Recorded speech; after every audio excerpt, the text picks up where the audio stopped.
everyone, this is Ange here again with another War and Glory War recap.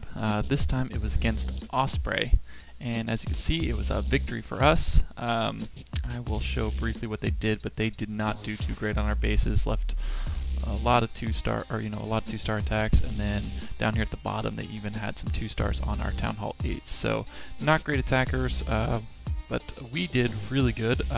We had all of their Town Hall 10s 2-starred at least. We even had one 3-star, so awesome job, guys. And then all of their 9s and below were 3-starred. So we had what we would consider a perfect war again.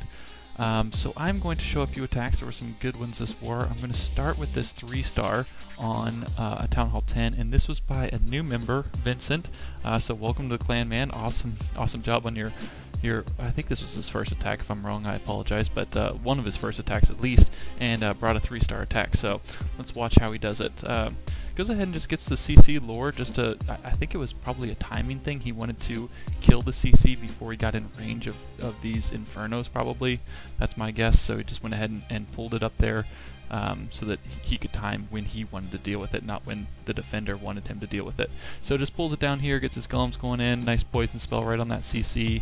Got all of his golems, both of his heroes. You can see, I think this, I believe both of these are set to single, so it seems to be a little bit more popular these days, but goes ahead and drops a freeze, takes that one out super easily, and then this one's busy dealing with Golemites and such, and so he takes that one down pretty easily here in a little bit as well. So let's keep watching how he does this. You know, at this point it looks like the attack's starting to peter out, but what happens is this queen kind of steps up and takes out this Inferno, and a lot of the threat's gone. You know, it's not a super well-developed base. I think those were level 2 or 3 Infernos, but the rest of the base is more like Town Hall 9 level. So you can see what he's got left is basically 50% of this base is left still. But, you know, these golems really step up for him, and this level 35 Archer Queen. You're going to see how much work she does here in a bit. I'll tell you when, but it's pretty remarkable. So, you know, that's all he's got is these 2 golems. I guess he's got a few wizards on this side helping out, and this little guy down here, but essentially what he's got is 2 golems and a queen, and they are able to take out the rest of the base. So right now this queen's working on storage. You're going to see here in a second, right when he uses the ability, he grabs essentially all 4 of these point defense in a matter of seconds. It's pretty crazy what that level 35 AQ can do. So here he's about to do it, pop that ability, and then just look at all of those go down. 1, 2, grabs a 3rd one, and then the ability fades, but it's targeting those Golemites, and 4 took out all of them. So now there's no defenses left to speak of, just got the AD, but that's not going to stop him. He's got this wizard that does work helping him with the cleanup. So really great attack. You know, that level 35 AQ is what really saved him there and allowed this attack to become a 3-star. So good job. Welcome to the clan, man. Alright, let's move on. Next attack that I want to show is by Tyebar. You guys know him. He's featured in here a lot, and he is 2-starring a Town Hall 10. So really awesome stuff. I believe, I haven't talked to him about this, but I believe that he was probably going for a 3-star here, and I think there was a few things that he could have done a little bit differently that might have caused it to be. But either way, you know, props for sure for 2-star in the Town Hall 10. That's no joke. But goes ahead and grabs the CC pulled, perfect poison, just caught that witch on the back end and all those wizards and skeletons and archers as well. So perfect placement on the poison.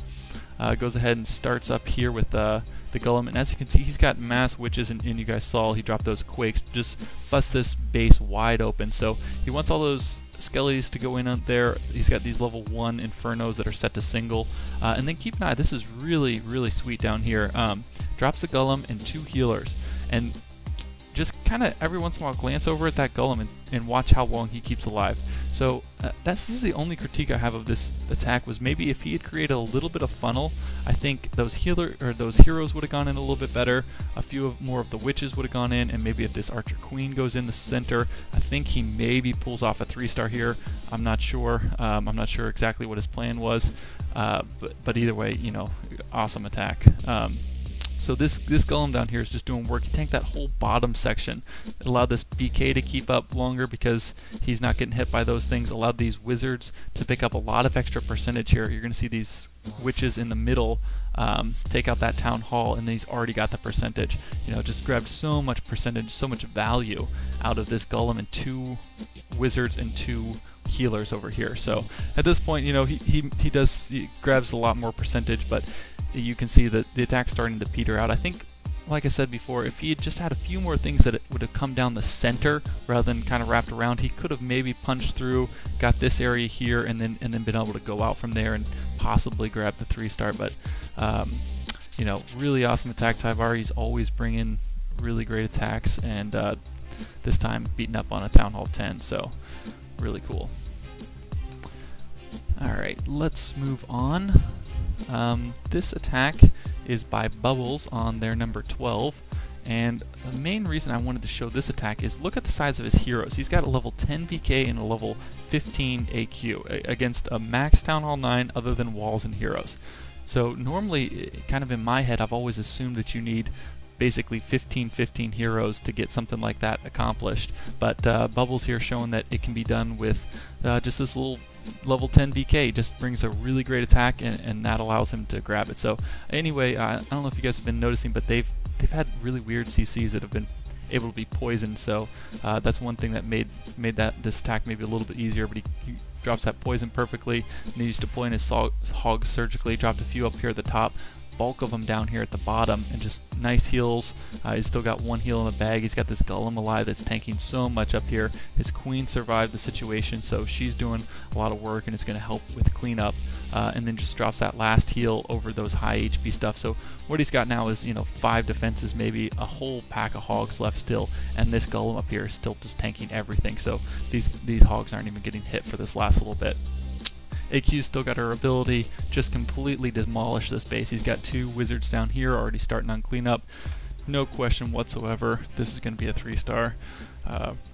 Really, really great job, Bubbles. Super impressive to bring that kind of a great attack with the heroes that you have. So keep up the good work. See him grab the 3-star. And we are going to take a look at one more attack. And you guys know this guy as well. This is Froggo YOLO, bringing an attack on their number 24. And man, I just can't get enough of this guy's attacks. So watch what he does here. First of all, just sends a few Hogs in here on either of these 2 cannons on the sides, and goes ahead and eliminates this double giant bomb spot. That's basically the whole threat of this base is these 2 spots on either side. So goes ahead and triggers one there. There isn't a giant bomb over here, but you know, he gets all those small bombs, gets a CC full, eliminates double giant bomb threat, and goes ahead and pulls them up here. You're going to see another interesting thing. He's got this poison, and he's got this, you know, low-level CC that could be poisoned to a large extent. He's got a Valken there that wouldn't go down, but he decides to not poison it, just goes ahead and kills it. He's got the troops for it. He's prepared to deal with this CC, you know, whether it's a dragon or whatever it is. So he decides to go ahead and save the poison and just deal with it with the troops that he's already brought. So look at how efficiently he did that. Just a few wizards, barbs for distraction, and just completely takes that out. So then he drops in kind of a 3-finger sort of situation with that CC Hogs there, and rolls right through the base. Perfect heals right on those Teslas and those wizard towers. Those are the things that are going to really rip through your Hogs if you're not placing the if they're not on their heal. And then drops this loon down here. Great idea. You just analyze this base. You knew that was a free trade 1-for-1 right there, and this loon even survives. So look at this. He drops the heal right there. All of his Hogs converge. He dropped more Hogs on each of those cannons so that everything would just converge right on that heal. It's just beautiful how he plans these attacks. And then his troops are all under heal while they're killing that BK. So you know he's going to have enough troops left for cleanup, no question. So really great job, Froggo YOLO. You keep Town Hall 8 attacks interesting to me, so keep up the good work, my man. I still got that poison spell. I'd never even used it. Drops it for a little swag point right there, or maybe he's trying to get those skellies, I don't know. But either way, awesome job. Completely unnecessary. Alright, that is it for this recap, guys. I hope you liked it. I'll see you in the next one.